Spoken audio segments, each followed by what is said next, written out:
futbolista que hizo el gol más importante del campeonato, la modelo que se desnuda más frente a las cámaras o frente al público, los artistas. Y es notable que los artistas, hay que ponerlo siempre entre comillas, porque siempre se refieren a la farándula, no al gran artista, ¿no es cierto?, sino a ese banal que aparece en la televisión. Ese es el artista hoy. Y uno sabe que esta gente está dando permanentemente, expone sus vidas permanentemente, y son vidas huecas, frívolas, inmorales, decadentes, y se las exhibe, vacías de todo contenido, detenidos en la anécdota únicamente, nunca en las cosas de fondo. No hay un mensaje profundo, no hay un mensaje profundo. Estamos en una sociedad indudablemente ya poscristiana. La enseñanza cristiana ya no tiene consenso. Esto es algo de lo que nos tenemos que convencer. A veces no nos convencemos de esto. No tiene consenso en el mundo. Cuando nosotros salimos con la ética cristiana a hablar, no tenemos el consenso que tenía hace 30 años. Hace 30 años había un consenso todavía. Hace 50 años había un consenso. No que la humanidad fuera cristiana, pero por lo menos cuando se hablaba de familia, cuando se opinaba sobre la homosexualidad, cuando se hablaba de aborto, había un consenso. Todos pensábamos lo mismo. Hoy ya los postulados de la fe cristiana y de la ética cristiana no tienen consenso en este mundo de hoy. Los medios de difusión son los protagonistas que promueven y legitiman permanentemente conductas, y las constantes embestidas son contra los principios cristianos, contra la moral cristiana, contra las bases de la fe cristiana, y lo hacen de todas las formas, desde el Código da Vinci hasta el Evangelio de Judas, hasta las discusiones éticas con personajes frívolos. Todo esto habla de un mundo que se está rebelando contra los principios de la fe cristiana. Toda doctrina gnóstica, toda doctrina agnóstica, todo sincretismo, todo orientalismo tiene su espacio en los medios. El cristianismo no. El cristianismo no. Al cristianismo le cuesta. Pero todo esto tiene siempre las puertas abiertas. Y hemos entrado en una sociedad hedónica, totalmente hedónica. Todo lo que le proponen hace, pero siempre se rige por el menor esfuerzo. En vez del trabajo, el juego. Hoy usted entra por la calle principal de Lima viniendo del aeropuerto y no sabe si está en Lima o en Las Vegas. En vez de fe, superstición. En vez de compromiso, informalidad. En vez de proyectos, hedonismo. En vez de voluntad, fatalidad. Lo que tiene que pasar va a pasar. Todo corto plazo, todo rápido, todo cómodo, todo light. Si vamos a tomar café, que sea sin cafeína. Si vamos a comer mantequilla, que sea sin grasa. Si vamos a comer chocolate, que sea sin calorías. Es decir, nada de lo que me exija moderación o disciplina, nada de lo que me exija moderación y disciplina es aceptado en esta sociedad. Claro, porque yo el café descafeinado puedo tomar todo lo que quiera. No tengo que poner límite. Y la mantequilla sin grasa, no tengo que tener miedo del colesterol. Y el chocolate sin calorías, no tengo que tener miedo de engordar. Es decir, no quiero tener límites ni quiero tener disciplina. Y por último, estamos en una sociedad sin esperanza. Sin esperanza. La intrascendencia de la vida. Cuando Margarita Yourcenar le preguntaron acerca de una de sus obras más importantes, las Memorias de Adriano, ¿por qué había elegido para reflejar al hombre de hoy, las angustias del hombre de hoy, la problemática del hombre de hoy, un personaje como Adriano?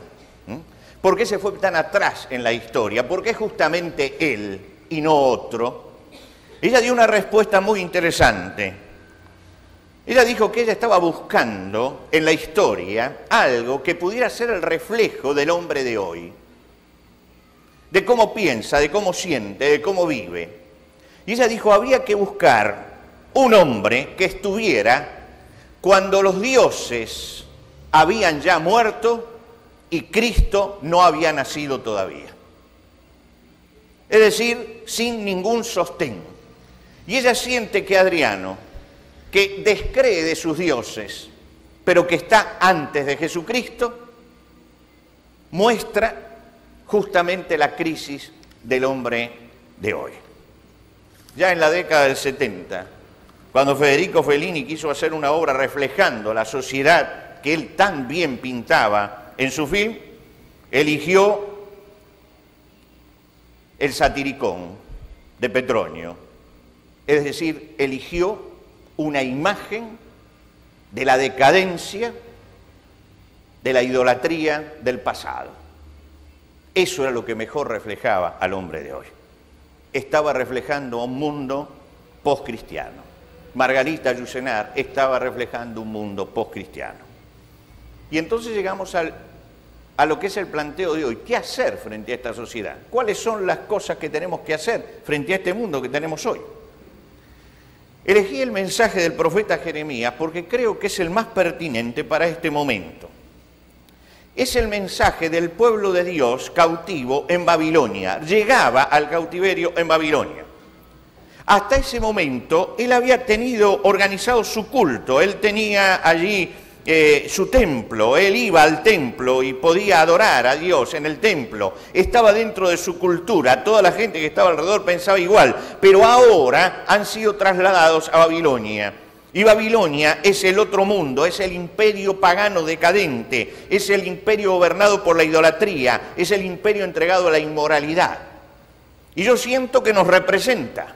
Nosotros hemos salido de un mundo y hemos entrado a otro mundo, pero este mundo es como Babilonia, un imperio pagano decadente, gobernado por la idolatría y entregado a la inmoralidad.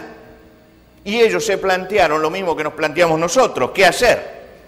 Porque nosotros no somos caldeos, somos extranjeros, somos peregrinos, y creo que hay que rescatar esto que predicaban tanto nuestros mayores, de ser extranjeros y peregrinos en la tierra, y que lamentablemente muchas veces se ha perdido en nuestros púlpitos, enseñar que un cristiano es un extranjero y un peregrino porque su patria no está aquí abajo, está arriba, y aquí está de paso. Son extranjeros y peregrinos y van a estar 70 años en aquel lugar. Y la profecía, como hemos leído en el versículo 10, taxativamente le dicen, ustedes van a estar 70 años en este lugar. Lo que quiere decir, están en medio de la idolatría, pero están de paso, están de paso. Ahora, 70 años es más que una generación, es más que una generación. ¿Qué tienen que hacer ellos? Yo creo que tienen varios caminos, y el primero de ellos tal vez sería encerrarse en la escatología.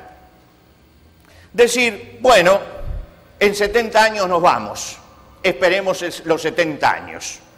Como muchos hoy se encierran en la escatología, el Señor viene, y es toda la respuesta que dan. Y es interesante esto porque es un síntoma también de la Iglesia.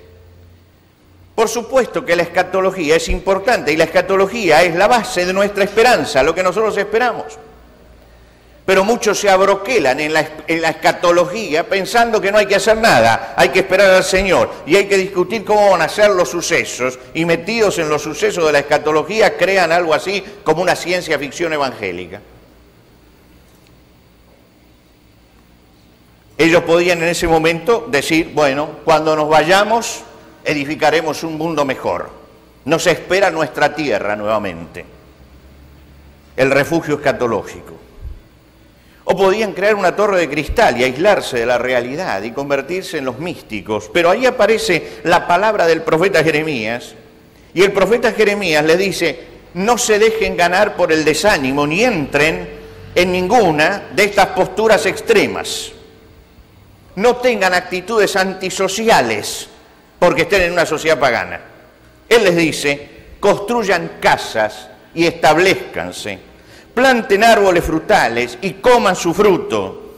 Cásense, tengan hijos e hijas, y que ellos también se casen y tengan hijos. Aumenten en número y no disminuyan. Trabajen a favor de la ciudad donde los desterré, y pídanme a mí por ella, porque del bienestar de ella depende el bienestar de ustedes. Y lo he leído en la versión popular, a pesar de que yo no uso versión popular, porque creo que a veces el lenguaje cotidiano de la versión popular nos hace ver mejor la cercanía que tenemos con esto.